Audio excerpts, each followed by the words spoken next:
Selamat sore Bapak Ibu Saudara yang Tuhan Yesus kasihi. Shalom. Selamat datang, selamat bergabung dalam ibadah raya GSKI Kebun Jeruk hari ini tanggal 6 Desember 2020. Dengan sukacita kami sambut kebersamaan kita dalam ibadah hari ini. Bapak Ibu Saudara yang mungkin baru pertama kali mengunjungi channel YouTube kami, jangan lupa untuk subscribe dan mengaktifkan lonceng agar supaya Bapak Ibu boleh selalu mendapatkan notifikasi dari setiap pelayanan yang kami selenggarakan lewat channel ini. Bapak Ibu, mari persiapkan hati kita untuk kita adalah dalam hadirat Tuhan di sore hari ini. Mari kita berdoa. Kami bersyukur Tuhan, kami berterima kasih untuk sore yang indah, kesempatan ini.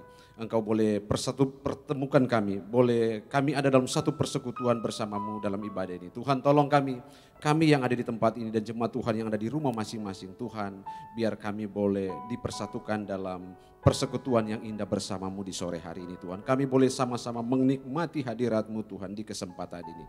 Kuduskan kami, setiap kami anak-anak-Mu yang boleh mengambil bagian dalam ibadah ini Tuhan.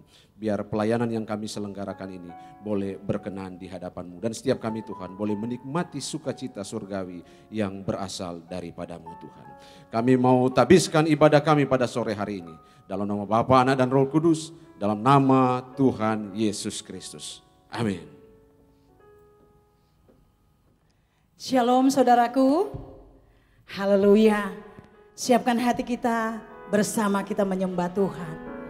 Masuk di hadiratnya yang kudus, mulia sembah Raja mulia.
dipuji, ditinggikan. Haleluya. Namanya Yesus. Semua hormat tertinggi kami. Ya Bapa. Yesus Raja.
sebab Tuhan layak.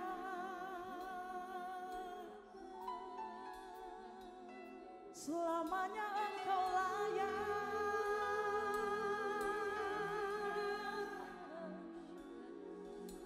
Haleluya.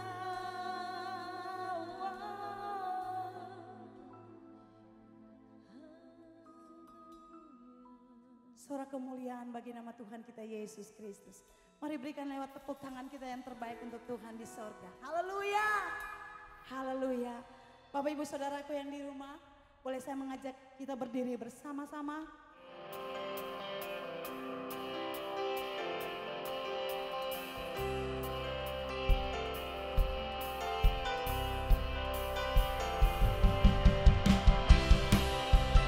Semuanya kita bersukacita. Mari tepuk tangan bersama. Amin Tuhan. Semua nyanyi sama-sama. Bersama para malaikat memuji Tuhan,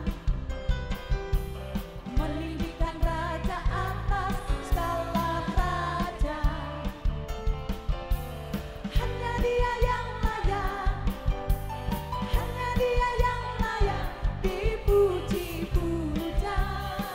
Marilah semua di sini, marilah semua di sini menyembah Tuhan dengan hati yang tulus mengasihinya. Hanya Yesus kekasihku, hanya Yesus kekasihku, kekasih abadiku. Hari ini untuk selamanya, hari ini untuk selamanya, memuji Tuhan Yesus segala masa. Di bumi ini, di sini, di kerajaannya nanti, sebab hanya Dia penguasa alam raya. Terpujilah Tuhan Yesus selamanya.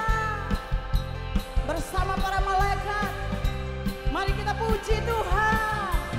Bersama para malaikat memuji Tuhan, meninggikan raja atas segala raja. Hanya Dia yang layak, amin. Hanya Dia yang layak dipuji-puja.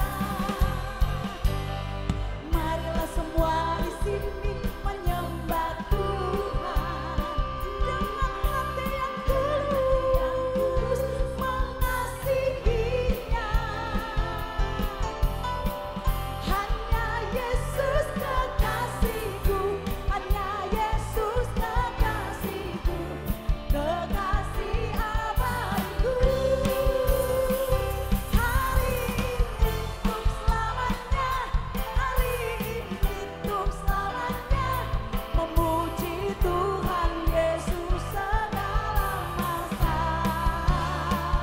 Di bumi ini, di sini, di kerajaannya nanti, sebab hanya Dia penguasa. Hari ini untuk selamanya, hari ini untuk selamanya, memuji Tuhan Yesus segala masa. Di bumi ini, di sini, di kerajaannya nanti, sebab hanya Dia penguasa alam raya. Musik, mainkan pujian ini untuk Tuhan. Hormat kemuliaan milik-Mu Tuhan sampai selama-lamanya.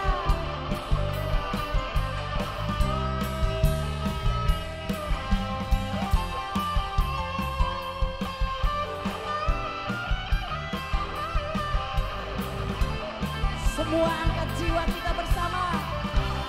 Hari ini untuk selamanya, hari ini untuk selamanya, memuji Tuhan Yesus segala masa.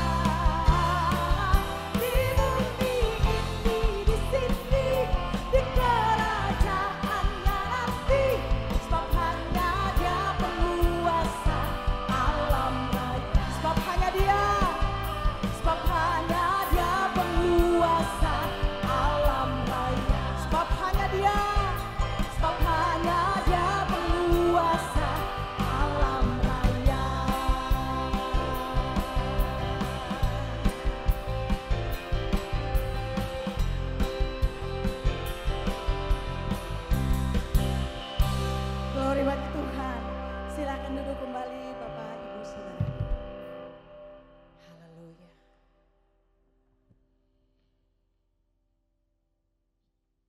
di hadirat-Mu ya Bapa. Kami menetapkan pilihan kami untuk terus bersama dengan-Mu. Bapa, Engkau menjadi satu-satunya di hidup kami. Takkan pernah tergantikan oleh apapun dan siapapun juga.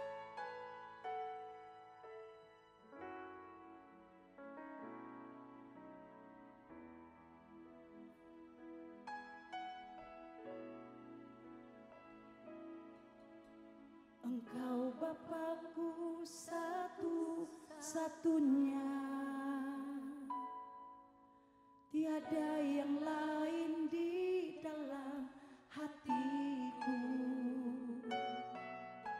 Hidup hanya untuk melayani-Mu Bapa, menyenangkan perasaan Bapa. Engkau Bapakku satu-satunya, tiada yang lain di dalam hatiku. Hidup hanya untuk melayani-Mu Bapa, menyenangkan perasaan Bapa. Takkan ku kecewakan hati-Mu Tuhanku Yesus, yang telah mati bagiku. Engkau penebus, ku kenakan hidupku jadi saksi setia. Kau Tuhan bagi kemuliaan Bapa. Sampaikan pujian ini kembali di hadapan-Nya. Engkau Bapakku satu-satunya, tiada yang lain di dalam hatiku.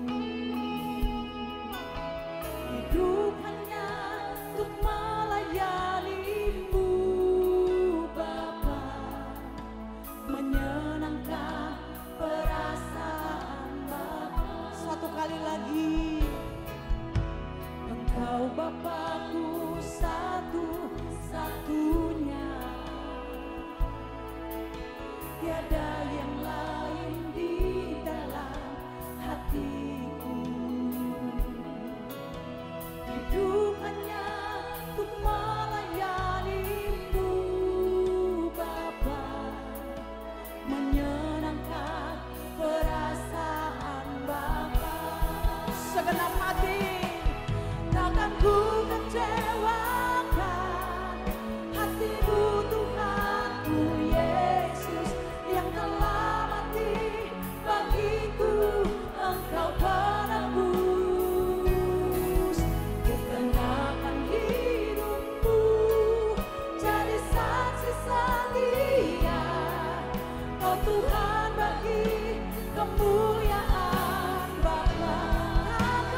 Shalom Bapak Ibu, salam sejahtera dalam kasih Tuhan kita Yesus Kristus.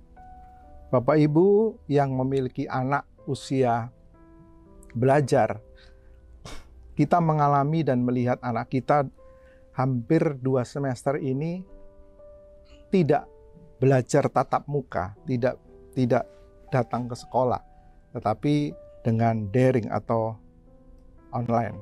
Menteri Pendidikan dan Kebudayaan beberapa waktu yang lalu mengambil keputusan mengizinkan supaya semester genap Januari 2021 bisa diadakan belajar tatap muka di sekolah. Dengan catatan, keputusan ini diambil oleh pemerintah daerah dan juga disetujui oleh sekolah dan juga disetujui oleh masing-masing orang tua murid.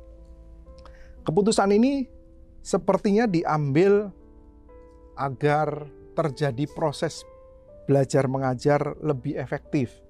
Karena kalau online kan hanya transfer ilmu, guru dan murid tidak tatap muka, sehingga tidak terjadi proses belajar bukan hanya ilmu, tapi pendidikan, karakter, dan lain sebagainya tidak terjadi.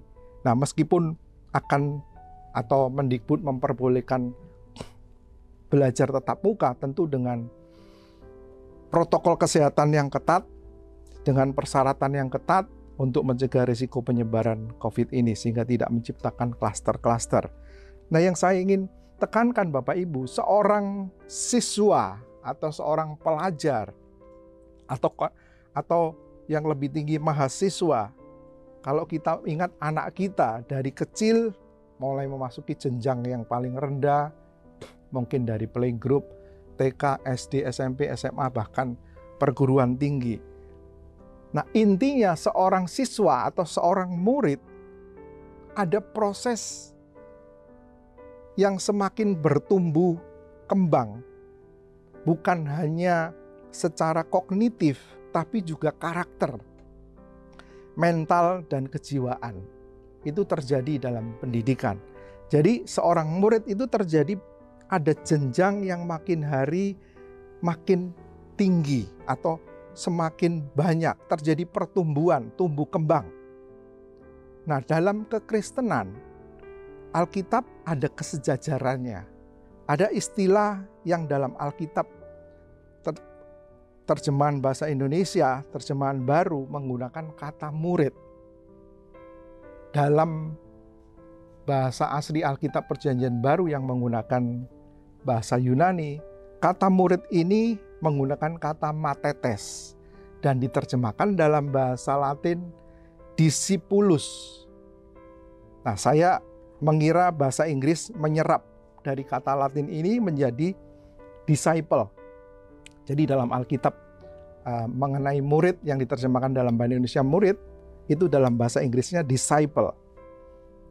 Disciple menurut kamus is not only a pupil or student, but adherent as imitator of his teacher. Maksudnya Bapak Ibu bahwa disciple ini berbeda dengan siswa, berbeda dengan pelajar. Kalau siswa atau pelajar, ya terjadi pertumbuhan lebih diutamakan kognitifnya. Ya, meskipun ada juga perkembangan mental. Jadi tidak hanya seperti pelajar atau siswa, tidak hanya berarti termasuk, tetapi penganut. Bahkan dikatakan seperti peniru gurunya. Ini yang dimaksud Alkitab kata murid. Jadi meneladani, meniru persis seperti gurunya. Itu bahasa murid dalam Alkitab, Bapak Ibu. Jadi Alkitab tidak menggunakan kata pupil atau student, tetapi disciple. Jadi berbeda. Itu sebabnya Tuhan Yesus yang mulia mengajarkan kebenaran tentang murid ini dan betapa pentingnya untuk menjadi murid. Bahkan sebelum dia terangkat ke sorga, dia memberikan amanat agung atau perintah terakhir dalam Matius 28 ayat 19-20. Karena itu pergilah, jadikanlah semua bangsa muridku, dan baptislah mereka dalam nama Bapa dan Anak dan Roh Kudus, dan ajarlah mereka melakukan segala sesuatu yang kuperintahkan kepadamu. Jadi Bapak Ibu, betapa pentingnya Tuhan Yesus menginginkan setiap orang percaya itu menjadi muridnya Tuhan Yesus. Bukan murid siapa-siapa, bukan murid gereja, bukan murid seorang guru besar bahkan sekalipun, tetapi murid Kristus. Jadi betapa pentingnya seorang percaya menjadi murid Kristus. Bahkan yang ingin Tuhan Yesus katakan adalah seseorang tidak mungkin menerima keselamatan secara utuh kalau tidak mengalami proses menjadi murid Kristus. Atau dengan kata lain, seorang yang menolak menjadi murid Kristus berarti menolak keselamatan, Bapak Ibu. Keselamatan yang dimaksud Alkitab adalah usaha Tuhan untuk mengembalikan manusia sesuai dengan rancangan Tuhan semula, yaitu menjadi serupa dengan penciptanya dan menjadi anak-anak Allah yang sah. Dan proses untuk menjadi serupa dengan pencipta kita, menjadi anak-anak Allah, tidak mungkin seseorang tidak menjadi murid Kristus. Jadi murid Kristus ini sangat penting, Bapak Ibu. Mungkin Bapak Ibu, apalagi sebagai orang Kristen, orang percaya, mungkin mengatakan dalam hatinya,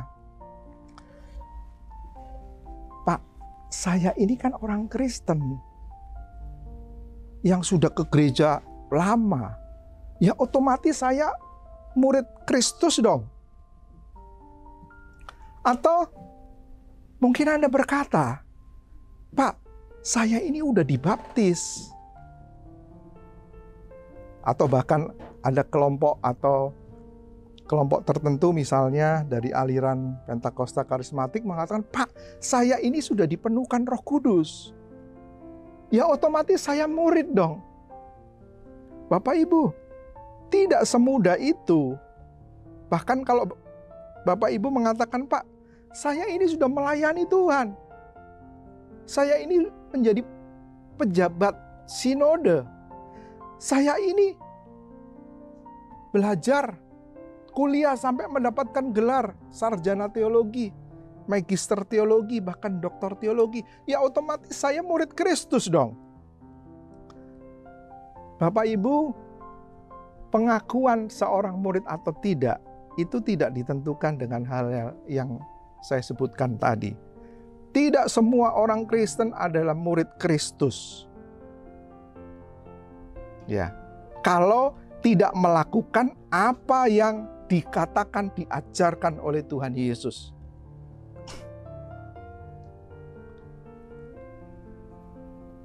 Kalau begitu, kita menjadi murid sampai kapan, Pak? Bapak Ibu, menjadi murid itu, menjadi murid Kristus maksud saya, itu sampai kita dipanggil Tuhan pulang. Jadi bukan berarti seperti kita sekolah, anak-anak kita sekolah, sudah masuk jenjang SD 6 tahun, SMP 3 tahun, SMA 3 tahun, dan seterusnya, ada limitasi waktu. Tetapi kalau menjadi murid Kristus ini tidak ada limitasi waktu, tidak ada batasan waktu. Tapi sampai kita menutup mata, kita harus menjadi murid Kristus. Nah, untuk itu Tuhan Yesus mengajarkan, bahkan mengatakan begini dalam Lukas 14 ayat yang ke-26. Jikalau seorang datang kepadaku dan ia tidak membenci bapaknya, ibunya, istrinya, anak-anaknya, saudara-saudaranya laki-laki atau perempuan, bahkan nyawanya sendiri, ia tidak dapat menjadi muridku.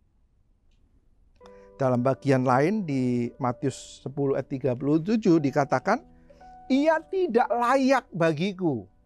Bapak Ibu, jadi kalau begitu Tuhan Yesus mengajarkan untuk kita membenci orang tua kita dong, saudara kita dong. Tidak, Bapak Ibu. maksud ayat ini, ya Bapak Ibu, maksud ayat ini bukan supaya kita merencanakan atau melakukan satu tindakan yang mencelakakan dengan membenci orang-orang yang kita kasihi. Tidak mungkin seorang membenci nyawanya sendiri atau mencelakakan nyawanya sendiri. Itu sebabnya ayat ini mengatakan sebenarnya kalau mau jadi muridku, satu, kita harus mengasihi Allah lebih dari apapun dan siapapun. Bahkan nyawa kita sendiri.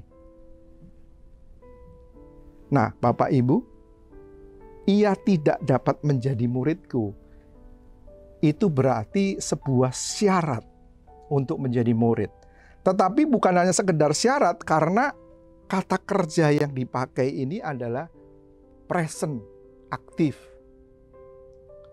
Jadi kita aktif sebagai subjek, sebagai subjek, dan dilakukan terus-menerus. Jadi awal sebagai syarat, tetapi dilakukan terus-menerus. Sementara kita jadi murid sampai kita menutup mata. Jadi yang pertama, kita mengasihi Allah lebih dari apapun dan siapapun. Apakah kita mengasihi Allah lebih dari apapun dan siapapun? Bagaimana Bapak Ibu? Bagaimana Bapak Ibu memiliki waktu? Apakah Bapak Ibu punya waktu khusus untuk Tuhan? Kalau tidak, apakah itu disebut Bapak Ibu memprioritaskan atau mengasihi Allah lebih dari apapun dan siapapun? Kalau kita mengasihi Allah, tentu harus juga mengasihi sesama. Karena tidak mungkin kita mengasihi Allah yang tidak kelihatan, tetapi kita tidak mengasihi sesama kita. Ya Bapak Ibu, masing-masing kita bisa berintrospeksi. Kalau kita tidak mengasihi orang lain, bahkan keluarga besar kita, masyarakat di sekitar kita, itu tidak mengasihi Allah. Ya. Yang kedua Bapak Ibu, seorang murid adalah dalam Lukas 14 ayat 27, barang siapa tidak memikul salibnya dan mengikut aku, ia tidak dapat menjadi muridku.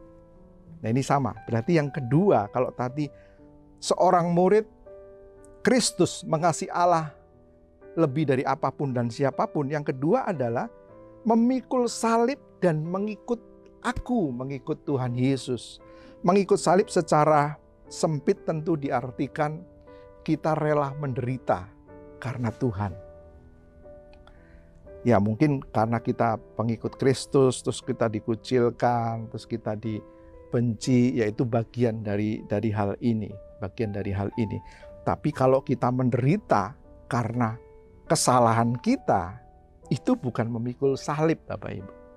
Tapi itu memikul silap mungkin ya, bukan salib. Jadi kalau Bapak Ibu seenaknya sendiri, bicara dengan orang di tempat kerja, kemudian Bapak Ibu diberhentikan, Bapak Ibu malas bekerja, diberhentikan, itu bukan pikul salib. Penderitaan itu bukan pikul salib, tapi karena kita sendiri. Kalau Bapak Ibu atau bapak-bapak, ya ibu-ibu juga bisa mulai tidak berlaku setia kepada pasangan kita, lalu berakibat fatal, lalu kita menderita. Itu bukan pikul salib karena kesalahan kita. Tapi kalau itu karena Tuhan, nah itu pikul salib dan mengikut aku. Kalau kita belajar dari Tuhan Yesus, pada waktu Tuhan Yesus memikul salib, ya setelah ditangkap di Taman Getsemani dan berjalan melalui Via Dolorosa, jalan penderitaan sampai kepada Golgota. Satu kata yang bisa kita sematkan dalam hal ini adalah Tuhan Yesus taat kepada Bapa. Jadi seorang murid Kristus itu taat melakukan kehendak Bapa meskipun harus menderita. Paulus mengatakan adalah karunia kalau kita menderita, bukan karena kita. Ya Bapak Ibu, Jadi kita rela menderita. Rela menderita dalam hal apa? Pada waktu kita memilih Tuhan, pada waktu kita berkata tidak kepada dosa, itu penderitaan daging kita loh Bapak Ibu. Itu yang dimaksud menderita. Tapi demi ketaatan kita menyenangkan Tuhan, memuaskan Tuhan. Nah itu murid. Yang kedua. Yang ketiga Bapak Ibu, dalam perikop yang sama di Matius 14, di ayat yang ke-33, demikian pula lah tiap-tiap orang di antara kamu yang tidak melepaskan dirinya dari segala miliknya, ia tidak dapat menjadi muridku. Kembali sama, sejajar. Ia tidak dapat menjadi muridku. Ia tidak layak bagiku. Jadi seorang murid melepaskan diri dari segala miliknya. Yang berarti kita menempatkan Tuhan sebagai satu-satunya sumber kebahagiaan kita. Tidak ada yang lain. Sehingga kita tidak terikat oleh apapun. Dan kita tidak terikat oleh siapapun. Kalau kita masih terikat dengan dosa, itu berarti kita tidak melepaskan diri dari segala milik kita. Kalau kita masih enjoy, menikmati dosa kita, apapun kesalahan dan dosa kita, berarti kita tidak melepaskan diri dari segala miliknya. Atau kalau kita terikat dengan barang sesuatu, barang-barang branded, kalau kita tidak memiliki itu, hati kita gelisah dan gak nyaman. Kalau kita tidak memakai itu, kita gak pede. Nah itu kita terikat Bapak Ibu. Seorang murid harus melepaskan dari semuanya.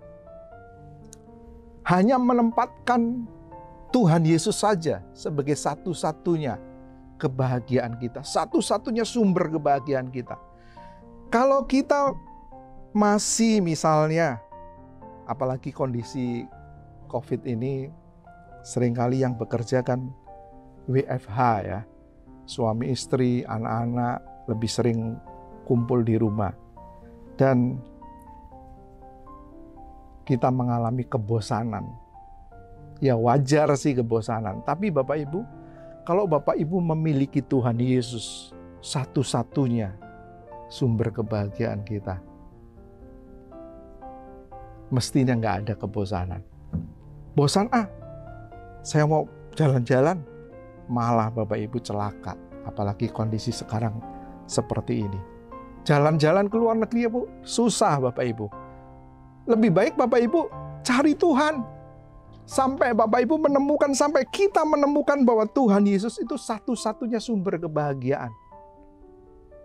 Percaya, kita nggak bosan menjalani hidup ini. Justru kita akan bergairah karena kita memiliki misi menjadi murid Bapak Ibu. Misi menjadi murid. Jadi ini adalah syarat seorang murid mengasihi Allah melebihi dari apapun dan siapapun, taat melakukan kehendak Bapa demi memuaskan hati Bapa, dan menempatkan Tuhan Yesus satu-satunya sumber kebahagiaan kita, sehingga kita tidak terikat dengan apapun dan siapapun.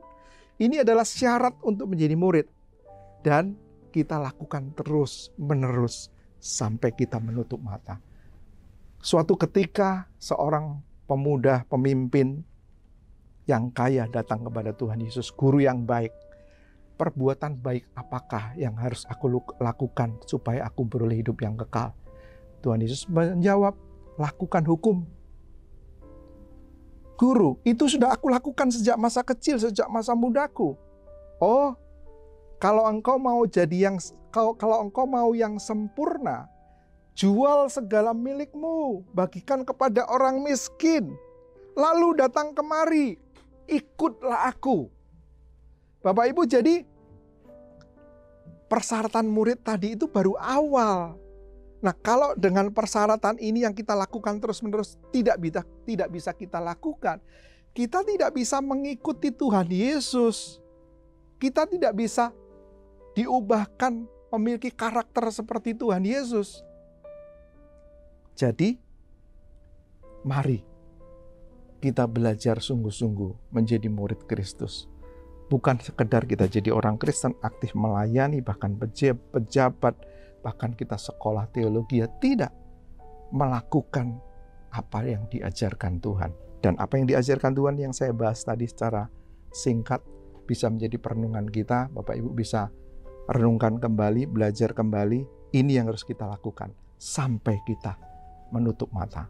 Mari kita berjuang terus menjadi murid Kristus sampai kita menjadi imitator, peniru guru agung kita, sehingga kita menjadi serupa dengan Dia.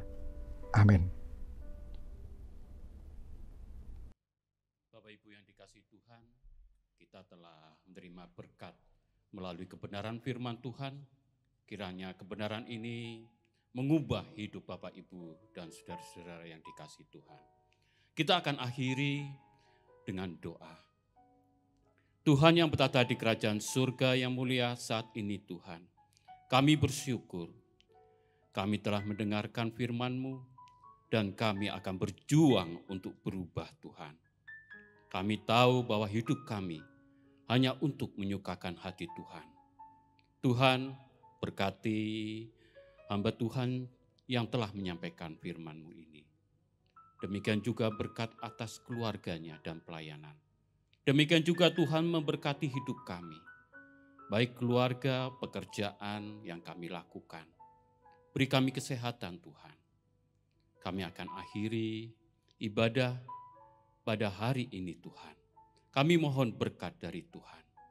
Mari Bapak, Ibu, dan saudara-saudara yang dikasihi Tuhan, ibadah telah selesai. Kita arahkan hidup kita untuk menerima berkat dari Tuhan. Arahkan hidup kita untuk terima berkat. Tuhan akan memberkati hidupmu. Tuhan akan melindungi hidupmu. Tuhan akan menghadapkan wajahnya bagi setiap pribadi dan akan memberikan damai sejahtera. Berkat dari Allah Bapa, berkat dari Tuhan Yesus Kristus dan penyertaan Roh Kudus akan turun bagi kita semua. Hari ini sampai selama-lamanya. Yang beriman katakan amin. Bapak Ibu yang dikasihi Tuhan, ibadah telah selesai dan kami atas nama pengurus dan juga dari aktivis akan menyampaikan hal-hal bagi Bapak Ibu agar Bapak Ibu juga menjaga kondisi tetap sehat dan jangan lupa Bapak Ibu subscribe dan kunjungi website kami, website GSKI Kebonjeruk. Dan jangan lupa apabila Bapak Ibu membutuhkan pelayanan, baik itu konseling, doa, ibadah, ucapan syukur, dan perjamuan kudus di rumah, Bapak Ibu bisa menghubungi nomor berikut ini, 0817 0033 580 atau 0812 9154 1542. Sampai ketemu lagi di lain kesempatan, ingat, ikuti protokol kesehatan. Tuhan Yesus memberkati Bapak Ibu. Amin.